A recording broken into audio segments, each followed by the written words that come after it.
أعوذ بالله من الشيطان الرجيم. بسم الله الرحمن الرحيم. تبارك الذي بيده الملك وهو على كل شيء قدير، الذي خلق الموت والحياة ليبلوكم أيكم أحسن عملا، وهو العزيز الغفور، الذي خلق 7 سماوات طباقا، ما ترى في خلق الرحمن من تفاوت، فارجع البصر هل ترى من فطور، ثم ارجع البصر كرتين ينقلب إليك البصر خاسئا وهو حسير. ولقد زينا السماء الدنيا بمصابيح وجعلناها رجوما للشياطين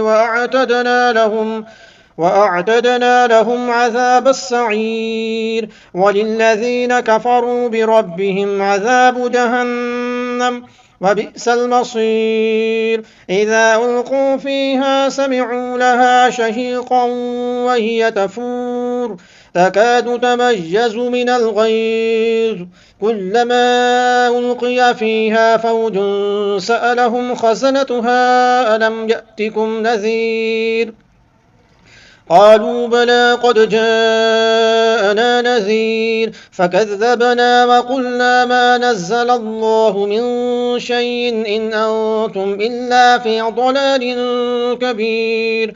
وقالوا لو كنا نسمع أو نعقل ما كنا في أصحاب السعير، فاعترفوا بذنبهم فسحقا لأصحاب السعير.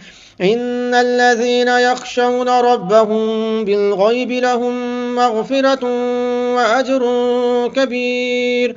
وسروا قولكم واجهروا به إنه عليم بذات الصدور. ألا يعلم من خلق وهو اللطيف الخبير. هو الذي جعل لكم الأرض ذلولا فامشوا في مناكبها وكلوا من رزقه وإليه النشور. أمنتم من في السماء أن يخسف بكم الأرض فإذا هي تمور، أم أمنتم من في السماء أن يرسل عليكم حاصبا، فستعلمون كيف نذير. ولقد كذب الذين من قبلهم فكيف كان نكير. أولم يروا إلى الطير فوقهم صافات ويقبضن ما يمسكهن إلا الرحمن إنه بكل شيء بصير. أمن هذا الذي هو جند لكم ينصركم من دون الرحمن إن الكافرون إلا في غرور. أمن هذا الذي يرزقكم من أمسك رزقه بل لجوا في عتو ونفور. أفمن يمشي مكبا على وجهه أهدى أمن يمشي سويا على صراط مستقيم.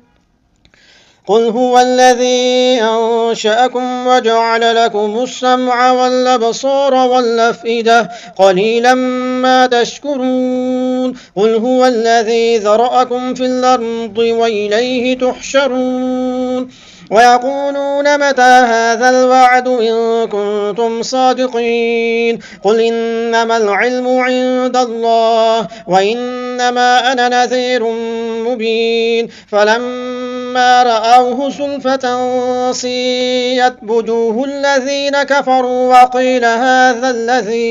وقيل هذا الذي كنتم به تدعون. قل أرأيتم من أهلكني الله ومن معي أو رحمنا فمن يجير الكافرين من عذاب أليم. قل هو الرحمن آمنا به وعليه توكلنا فستعلمون من هو في ضلال مبين. قل أرأيتم من أصبح ماؤكم غورا فمن يأتيكم بماء معين. صدق الله العظيم.